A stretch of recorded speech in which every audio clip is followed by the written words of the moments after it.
کیونکہ will of God یہ ہے کہ اس نے مرد کو اس طرح بنایا ہے, عورت کو اس طرح بنایا ہے. تو پھر بنیادی مسئلہ ہے. قادیانی بھی حنفی ہے, بغیر رفع الیدین کے نماز پڑھتے ہیں. ہم نے کبھی کسی قادیانی کو نہیں کہا کہ رفع الیدین پہ بات کرو. ہم کہتے ہیں نہیں, پہلے ختم نبوت پہ. جب تم ختم نبوت کو مانو گے نا, پھر اگلی باتیں فروعی ہو جائیں گی. فروع ہے نا. اور اگر میں نے اس کو کہتا ہے نا جی وہ یہ مسئلے اٹھاتا ہے, یہ مسئلے اٹھا کے میں نے کبھی اپنے کسی اسٹوڈنٹ کو کہا کہ دیوبندی بریلوی کے پیچھے نماز نہ پڑھے, تو اس کا مطلب یہ ہے کہ میں نے اس کو مسئلہ بڑا نہیں بنایا. نہیں بنایا نا, عقیدے کو اس لیے بنایا ہے. پھر وہ کہتے ہیں اچھا تو پھر عقیدہ بھی اس کا مطلب ہے اس کو بھی بڑا نہ بنایا. بھائی عقیدے اور اصول اور فروع کو دیکھیں گے تو بڑا مسئلہ عقیدے کا. عقیدے کو اس لیے نہیں بنایا کہ صحابہ کرام خوارج کے پیچھے نماز پڑھ لیتے تھے, جن کو نبی علیہ السلام نے جہنم کے کتے کہا ہے. صحابہ کو پتا تھا کہ خوارج جہنم کے کتے ہیں, ہمیں نہیں پتا کہ آپ جہنم کے کتے ہیں کہ نہیں. دنیا میں تو 14 ٹیکے لگتے ہیں ہمارے اسٹوڈنٹس کو آپ سے جب مسئلہ پوچھتے ہیں, زیادہ لگ جاتے ہیں بعض اوقات. ہم نے کبھی نہیں کہا کہ یہ فرقے جو ہیں یہ جہنم کے کتے ہیں. جو کنفرم جہنم کے کتے تھے, مطلب جہنم کے کتوں کے مقابلے پہ دنیا کے کتے تھے شاید کوئی نہیں. ہم نے کبھی نہیں کہا کہ جہنم کے کتے ہیں. کہا ہے جہنم کے کتوں کے پیچھے صحابہ نے نماز پڑھی ہے. عقیدے بھی خراب, صحابہ کی تکفیر کرتے تھے, اس وجہ سے ہم اجازت دیتے ہیں. اب خوارج جب آئیں گے تو ان سے ہم نے مسئلہ, اصل مسئلہ ڈسکس کرنا ہے, مسئلہ تکفیر, جو صحابہ کی تکفیر کرتے ہیں. ہم نے ان سے یہ نہیں کہنا کہ تم لوگ نمازیں لمبی کیوں پڑھتے ہو, تمہاری داڑیاں اتنی لمبی کیوں ہیں. یہ بات کے مسئلے ہیں. پہلی بات ہے مسئلہ تکفیر, یہ ڈسکس ہوگا. ان کے ساتھ بھی ویسے ان سے بھی مسئلہ تکفیر ہی ڈسکس ہونا چاہیے. تکفیر تو کرتے ہیں ایک دوسرے کی, یہ نہیں کرتے. ہاں کہتے نہیں مسلمان مانتے ہیں, نہ نہ انجنی اے لکھ کے دو کہ سارے فرقے انہی عقیدوں پہ مرے تو جنت میں چلے جائیں گے. وہ کہ نہیں, اگر کوئی شرک نہ کرتا ہوا تو ہم دیوبندیوں کو بھی مسلمان سمجھتے ہیں, بریلویوں کو بھی سمجھتے ہیں. جا دفع ہو جا, آج کے بعد اب دین کی بات نہ کر. جا تیرے اس چیلنج کا بھی جواب دیتا ہوں. کوئی بریلوی ہو, کوئی دیوبندی ہو, کوئی اہل حدیث ہو, اگر انہوں نے اللہ کی ذات کے ساتھ شرک نہ کیا ہوگا, اپنے گناہوں کو بھگت کے جنت میں چلا جائے گا. وہ سرکار یہ اہل حدیث جو یہ راگ لاپ رہے ہیں نا, بریلوی بھی کہتے ہیں کہ اگر کوئی وہابی گستاخ رسول نہ ہوا تو, اور کہتے ہیں ٹائم قیامت تک دے کوئی وہابی لے کے اور گستاخ رسول نہ ہوئے. تو سارے وہابیوں کو گستاخ رسول مانتے ہیں. کیوں؟ علم الغیب, نور بشر, حاضر و ناظر, ان سارے مسئلوں میں وہ اہل حدیث کو گستاخ رسول مانتے ہیں. اہل حدیث نے یہ مسئلے ان کے ماننے نہیں ہیں تو گستاخ رسول رہیں گے. ایک کنفلکٹ قیامت تک ریزالو نہیں ہونا. اور بریلویوں نے بابوں کو پکارنا نہیں چھوڑنا. وہ غیر مستقل بذات اور تائی کا فرق کر کے اس کو عین توحید سمجھ کے بابوں کو پکارتے رہیں گے وسیلہ اور توسل کے نام پہ. اہل حدیث نے کبھی ان کی توحید ایکسیپٹ نہیں کرنی. تو مسئلہ تو رہے گا. اللہ کا شکر ہے, یقین کریں لوگ تو اپنے دوسرے فرقوں کے ماں باپ کا جنازہ نہیں پڑھتے تھے.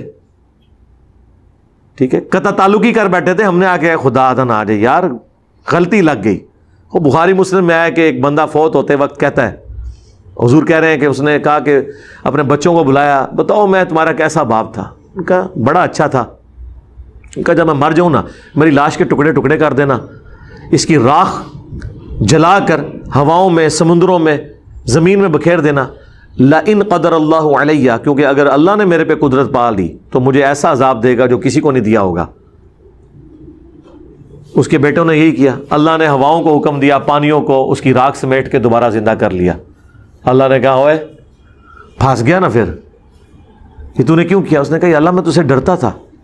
یعنی اس کا یہ عقیدہ تھا کہ مجھے اللہ کو جواب دے ہونا ہے, لیکن یہ عقیدہ تھا کہ اگر اس طرح ہوا پھر اللہ مجھے زندہ نہیں کر سکتا.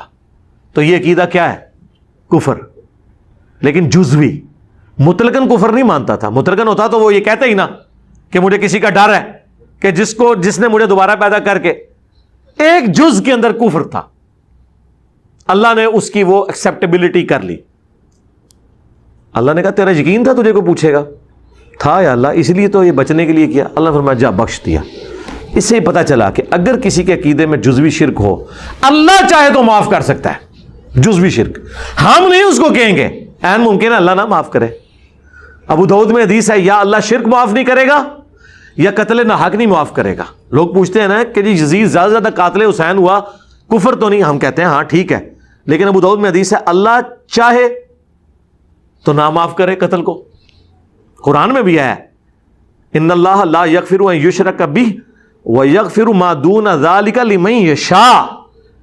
اللہ شرک معاف نہیں کرے گا, ہاں اس کے علاوہ کوئی بھی گناہ معاف کر دے گا جس کے لیے چاہے. اس کا مطلب ہے نہ چاہے تو ہو سکتا ہے کسی شخص کو پکڑ لے کے ہاں بھائی یہ تو ایڈا بڑا کام پایا ہے, ایڈا بڑا کام پا کے گیا, لیکن توحید کے معاملے میں امید دلا دی. جو مسلم میں حدیث ہے اگر زمین و آسمان گناہوں کے کوئی بھر کے لے آئے, شرک نہ کیا ہوا, تو میں اس سے مغفرت کے ساتھ ملاقات کر لوں گا.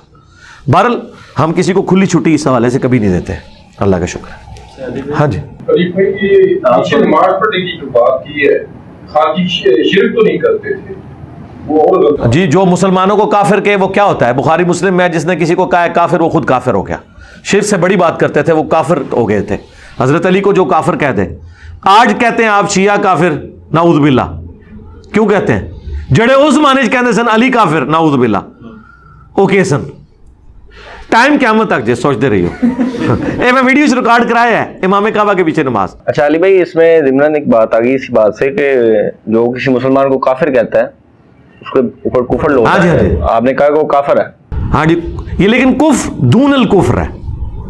ہاں, جس طرح یہ میں کہتا ہوں جزوی شرک, یہ اوور آل شرک نہیں ہے, یہ اوور آل کفر نہیں ہے, ایک جزیات میں کفر ہے لیکن کفر ہے. تو اوور آل شرک تو یار بریلوی بھی نہیں کر رہے. کیا وہ یہ کہتے ہیں کہ رسول اللہ اللہ کے بیٹے ہیں؟ کیا وہ رسول اللہ کو اللہ کی مخلوق نہیں مانتے؟ محمد عبدہ رسول نہیں کہتے؟ یہ تو نہیں کہتے کہ حضرت میلاد مناتے ہیں, بلکہ وہ کہتے ہیں ہم تو میلاد منا کے بتا رہے ہیں کہ ہم عیسیٰ ابن مریم کی طرح نہیں کرتے نبی اسلام کے ساتھ. جب وہ یہ کہہ رہے ہوتے ہیں کہ نور من نور, جی اس کی وہ تعویل کرتے ہیں نور من نور اللہ. وہ کہتے ہیں اللہ کے نور میں سے نور, یعنی مخلوق کے طور پہ. وہ والا مطلب نہیں لیتے. ان سے بھی پوچھے نا, بریلویوں کے عقیدے اہل حدیثوں سے نہیں آپ نے پوچھنے. ہاں ہاں, یہ تعویل نہیں آپ نے. ہاں یہ جناب, جب بریلوی یہ کہیں کہ اہل حدیث گستاخ رسول ہیں, تو آپ بریلویوں کے کہنے پہ اہل حدیث کو گستاخ رسول مان لیتے ہیں, یا پہلے اہل حدیثوں سے پوچھتے ہو کہ تسی گستاخ ہو؟ وہ کہنے کہ بھائی ساڑا جرم ہے کہ اسی اے کہنے ہیں, تو وہ کہنے نہیں انج نہیں انج منو. ان دسو اسی کدھر جائیے, قرآن میں تو یہ لکھا ہوا ہے. ٹھیک ہے, اس طریقے سے آپ نے ہر چیز کے بارے میں ان سے پوچھنا ہے کہ وہ کیا کہتے ہیں. جب وہ تعویل کرتے ہیں نا, تعویل سر قبول ہوتی ہے. یہ غامدی صاحب کا موقع مجھے بڑا اچھا لگا ہے کہ وہ یہ کہتے ہیں کہ پیغمبر کے بعد کسی کا رائٹ نہیں ہے کہ کسی کو اسلام سے باہر نکالے جو شخص اپنے آپ کو مسلمان کلیم کر رہا ہے. کیوں کہ اس کی تعویل کی غلطی کیا جینون ہے یا منافقانہ ہے, یہ وحی کی تائید کے بغیر آپ بتا نہیں سکتے. تو آپ اس کے ظاہر کے اوپر ایکسیپٹ کریں اسے. یار یہ جو ہمارے ساتھ لاکھوں لوگ اٹیچ ہوئے ہیں, یہ مطلب مریخ سے آئے ہیں یا بریلوی دیوبندی اہل حدیث میں سے ہی نکلے ہیں؟ تو اگر میرا یہ ایٹیچیوڈ ہوتا, اے بھی کافر, او بھی کافر, او بھی کافر, نمازہ چھوڑ دو انہوں نے پیچھے, رشتے نال منقطع کر لو, اپنی 1.5 دی مسجد بنا لو آدھا, یہ دعوت پھیلنی تھی, فائدہ کوئی نہیں ہونا تھا. یہ حکمت ہے. ہم نے مرزا صاحب کی باتیں سنی, ان کا بیان سنا, ان کے وہ بنیادی نکات جس پر وہ کبھی بھی کمپرومائز نہیں کرنا چاہتے ہیں, اور دوسرے فرقوں کے ساتھ انہیں کیا اختلافات ہیں. انہوں نے کبھی نہیں کہا کہ ان کو جواب دیں, وہ لوگ دوسرے فرقے ان کو جواب دیں, بلکہ ان کا ہمیشہ سے یہی کہنا ہے کہ وہ اپنی پبلک کو, عوام کو مطمئن کریں اور ان کو جواب دیں. اس بارے میں وہ بات کر رہے تھے. اس کے علاوہ انہوں نے یہ بھی کہا کہ کسی کو کافر کہنے سے انسان جو ہے, مسلمان جو ہے, جب کسی دوسرے کو کافر کہتا ہے تو وہ خود کافر ہو جاتا ہے, لیکن اس کا مطلب یہ نہیں ہے کہ وہ کافر سچ مچ میں ہو جاتا ہے. جزوی طور پر اس کے ایمان پر فرق پڑتا ہے. اس لیے کسی مسلمان کو کافر بالکل بھی نہیں کہنا چاہیے. اس کے ساتھ ساتھ انہوں نے یہ بھی کہا, میں نے اس مسئلے کو کبھی بھی بنیادی مسئلہ نہیں بنایا ہے, بلکہ ہم اس مسئلے کو لے کر صرف بات کرتے ہیں. اگر ہم بنیادی مسئلہ بنا رہے ہوتے تو کبھی بھی ہم دوسرے فرقوں کے پیچھے نماز نہ پڑھتے. تو یہ بات تو ہے کہ مسلمان کسی بھی دوسرے مسلمان کے ساتھ کسی بھی طرح کا اختلاف رکھتا ہو, لیکن اس کے پیچھے نماز پڑھنا جائز ہے, کیونکہ اگر اس کا عقیدہ کس طرح کا بھی ہے, غلط ہے, صحیح ہے, وہ اس کا اور اللہ کا معاملہ ہے. اللہ پاک تو ہم سب کو ہدایت دے کہ ہم سیدھے راستے پر چلیں.